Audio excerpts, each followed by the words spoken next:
أعوذ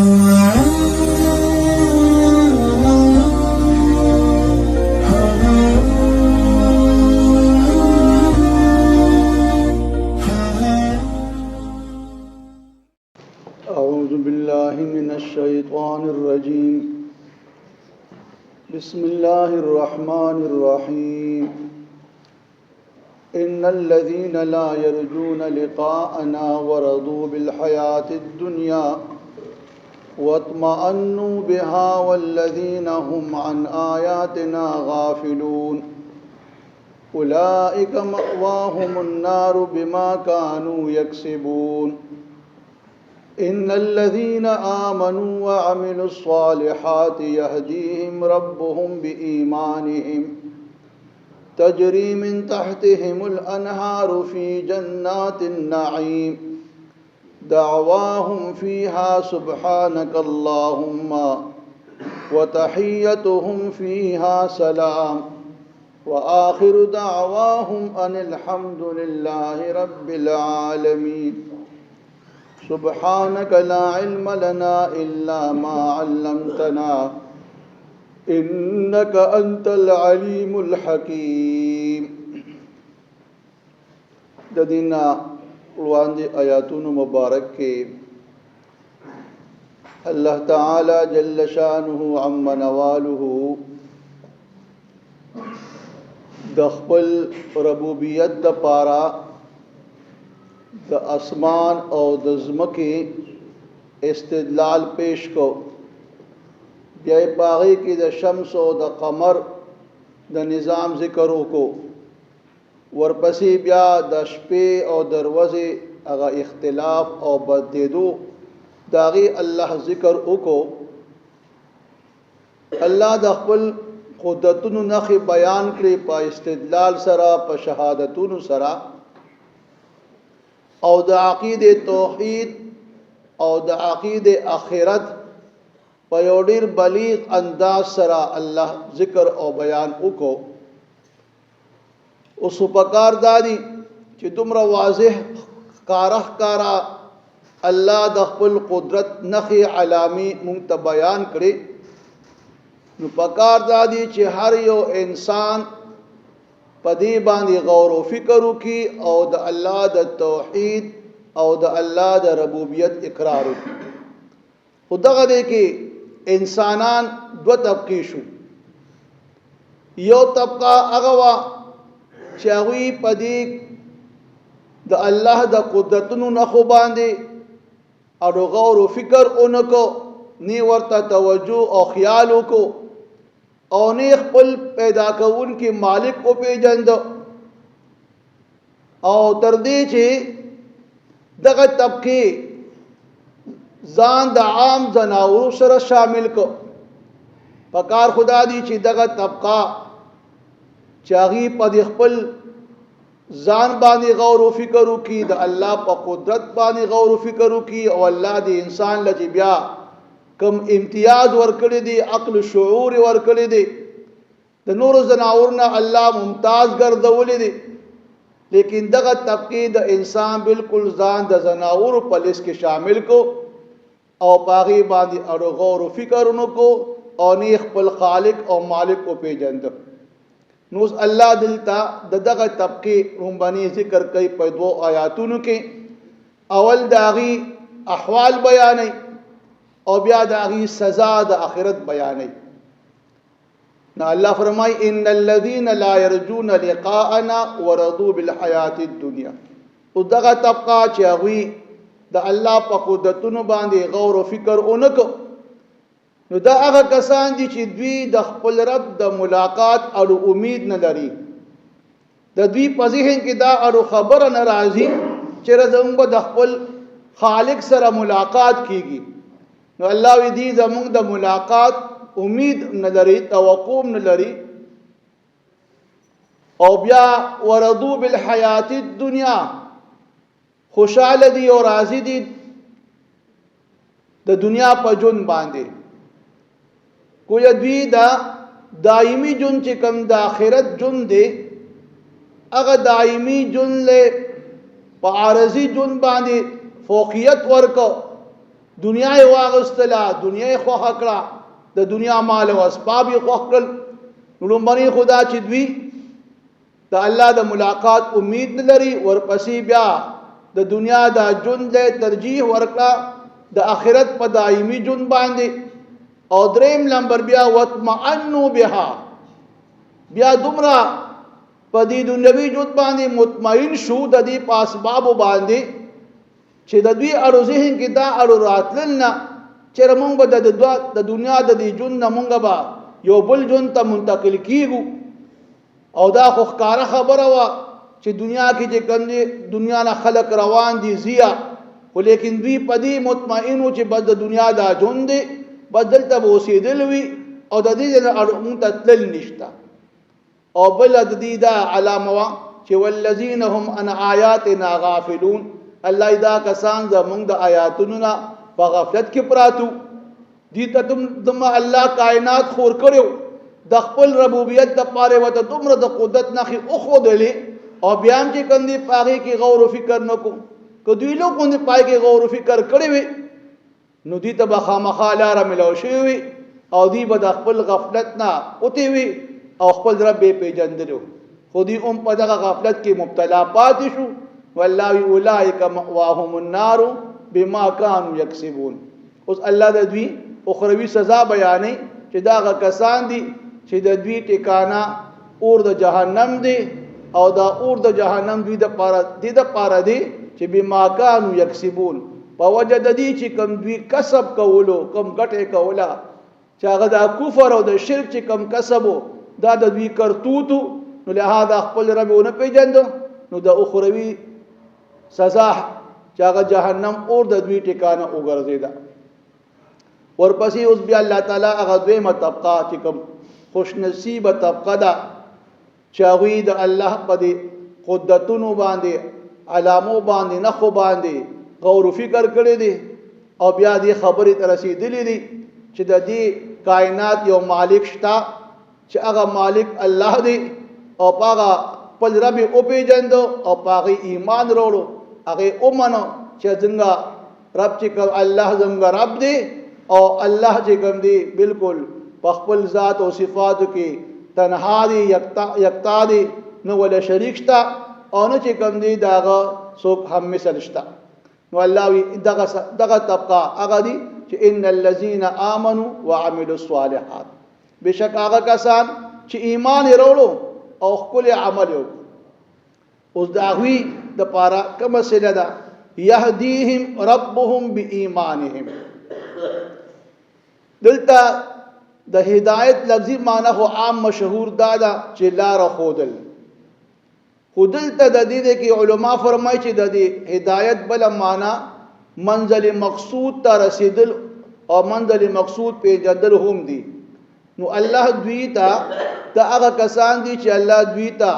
منزل مقصود ته ورسول بایمانهم، د دوی د ایمان په وجه باندې. کویا دی خلکو ته د ایمان په وجه باندې هغه خپل منزل مقصد دی حاصل کو، چې هغه منزل مقصد چې کوم دی هغه جنت دی. نو الله دوی ته جنت بدله کې ورکو، او دا جنت الله فرمایل چې دا د دوی د ایمان په وجه باندې. او د ایمان نه مخکې چې کوم دی عمل الصالحات ذکر کړی دی، چې ګویا دلته ایمان هغه ایمان مراد دی چې د ایمان سره سره د اعمال صالحه خاوندان هم وي. نو د هغې دپاره چې کوم دی الله دوی ته د دوی د ایمان په وجه باندې هغه منزل مقصود چې جنت دی هغه ورته ورکړه. اوس په دغه جنت کې به څه کېږي؟ تجري من تحتهم الانهار فی جنات النعیم. په دغه جنت کې چې کوم دی ولی بهیږي لاندې د هغې باغونو کې، داسې باغونه چې هغه د نعمتونو او د آرام باغونه دي، په هغه باغونو کې بیا لاندې ولیم چې کوم دی بهیږي. اوس چې کله دا جنتیان جنت ته داخل شي، نو الله اوس دغه جنتیانو په جنت کې احوال بیانوي. لومړنی څه فرمایي؟ دعواهم فیها سبحانک اللهم. په دې جنت کې بعد د دوی دعاګانې وي. هغه دعا څه ده؟ سبحانک اللهم، پاک دې ذات ستا یا الله، ته تمام عیوبونه پاک ذات او دا دعواهم کې دا دعوا لفظ چې کوم دی عام طور پر خو دعوا ویل شي چې کله یو مدعی سړی په خپل مخالف باندې داغه نس مطالبه کوي پاغه باندې دعوا کوي یو دعوا خو هغه ده خو دلته هغه دعوا مراد نه ده دلته مراد دعا ده چې دعاګانې به د دوی په دغه جنت کې چې یا الله پاک دې ذات ستا نو اوس دلته سوال دا پیدا کېږي چې سبحان دعا هو خلق چې کله غواړي نو پای کې یو سیز غواړي درخواست کوي یا سو مطلب او سو ډیماند کوي یا دلته خو ډیماند اونو شو سبحانك اللهم وي چې پاک دې ذات ستا یا الله تمام عیوبنا یا الله ته پاک ذات علماء فرمای چې دا جنتیان کله جنت ته داخل شیا نو دوی تبا په جنت کې بغیر غوښتو د انداز چې کوم دی دوی له ارس ورکولی شي دا سبحانك اللهم دا بدوی یو تسبیح ویا چې د الله پاکوالی بیانې نو دغه چې کله دوی دا سبحانك اللهم دا د دنیا په شان د عبادت په طرز باندې وي پدې سبحانك اللهم بدی جنتیان ته لذت حاصلېږي او چونکه دوی ته په دغه جنت کې بغیر د غوښتو په انداز سره چې وته بهر سو ورکول شي او روایت کې د چې کله دوی سبحانك اللهم وای نو فرشتي به فورن چې کوم دي جنتیانو ته د دوی چې کوم د زس سيزونه وي هغه ټول به ته حاضر کی او یو حدیث قدسی کې دا راځي الله فرمایي چې کله زما بندا زما په حمد و ثنا کې تسبیحاتو کې تمره ذات مصروف شو چې دته اړو د غوښتو فرصت ملونه شو نو الله عزت د تمام غوښتلو خلقونه ول زیات بهتر سیز ورکوم او بغیر د غوښتو د هغه سو ورکوم چې د تمام حاجتونه ز بیا پورا کوم نو گویا پدې سبحانك اللهم کې چې کله سو مسلمان د الله حمد و ثنا بیانې پاکوالی بیانې او دغه کې دعا ته فرصت وته ملو نشو نو الله ولا بغیر غوښتو د تمام غوښتو خلقونه زیات بهتر سیز ولا ورکي او د الله د پیغمبر صحیح بخاری مسلم کې یو حدیث هم دی چې د الله پیغمبر ته بچ کله تکلیفات مصیبتونه رالو نو دا دعا به غوښتله چې لا اله الا الله العظیم الحلیم لا اله الا الله رب العرش العظیم لا اله الا الله رب السماوات ورب الارض ورب العرش الكريم سلف صالحین هم دغه طریقه را روانه و چې کله به مشکلات تکلیفات مصیبتونه رال مخکې به دا ویل چې لا اله الا الله العظیم الحلیم لا اله الا الله رب العرش العظیم لا اله الا الله رب السماوات ورب الارض ورب العرش الكريم یو خو بغیر غوښتو چې کوم دی دوی ته هر څه ملاويږي په سبحانك اللهم با فورا دوی ته هر یو چیز حاضر وي دویم د جنتیانو حال دا دی چې الله یو تحیتهم فیها سلام د دوی ملاقات په د سلام وي تحیه ویلی شي هغه کلمات ته چې څوک یو راتون کې انسان یا ملاوتو ولدا استقبال کې کلمات وي هغه ته تحیه ویلی شي نو د جنتیانو تحیه به سلام وي گویا دا سلام به دوی ته د الله د طرف نه هم وي د فرشتو طرف نه به هم وي سورہ یاسین کې الله فرمایي سلام قولا من رب الرحیم او دغه شان والملائکه يدخلون عليهم من كل باب سلام علیکم په هر دروازه باندې با دا فرشته هر جنت د هر دروازې نه به دا فرشتي جنتیان ته سلام علیکم پتا سو دي سلامتیاوي د هر تکلیف او د هر غم نه الله دې تاسو سلامت اوساتي نو دا د جنتیان د پاره په جنت کې بسوي سلام دا به د دوی د ملاقات په جنت کې چې کوم دي سلام وي او بیا اخر کې بسوي واخر دعواهم ان الحمد لله رب العالمین او په اخر کې بددي دا دعاوي چې د تمام حمد و ثنا او د خوبو خاص الله لره دي هغه الله چې د پروردگار دی ته تمام عالم. اوس علما دلته فرمای چرا پدې سبحانك اللهم او پدې الحمدلله رب العالمین کې د الله دو صفات ته اشاره ده. یو صفت د جلالی دی چې الله د تمام عیوبنا تمام نقائصنا تمام برایون الله پاک ذات سبحانك اللهم. او بل صفت چې کوم دی اکرامی دی چې هغه الحمدلله د الله چې کوم دی بزرگی د الله چې کوم دی برتری دا غي ذکر چې الله د تمام حمد و ثنا مالک ذات دی. دې کې علما فرمای بیا دې کې د خبرو ته اشاره شولا. امام قرطبی فرمای چې سنت طریقه دا چې د هر کار ابتدا هغه په سبحانك اللهم باندې یا په بسم الله باندې وي او بیا داغه انتها په الحمدلله باندې وي. جناب رسول الله صلی الله علیه وسلم یو حدیث کې فرمای چې الله دا دې ذات خوخیا چې یو بندا کلا د خوراک سکاک سره ابتدا کوي چې ابتدا په بسم الله سره وکي او بیا په اخر کې چې کوم دی الحمدلله اویا. دا کلمات د جنتیانو دي او الله چې کني په دنیا کې چې کوم خلق خپل کار بسم الله سره شروع کوي او بیا اخر کې هم فارغ شي چې خوراک سکاک کوي اخر کې فارغ شي چې بیا الحمدلله اوی. ان الذين بشک هغه کسان لا يرجونا چې امید نه لري لقاءنا زمون د ملاقات ورضو بالحیات الدنیا او خوشاله دي او راضی دي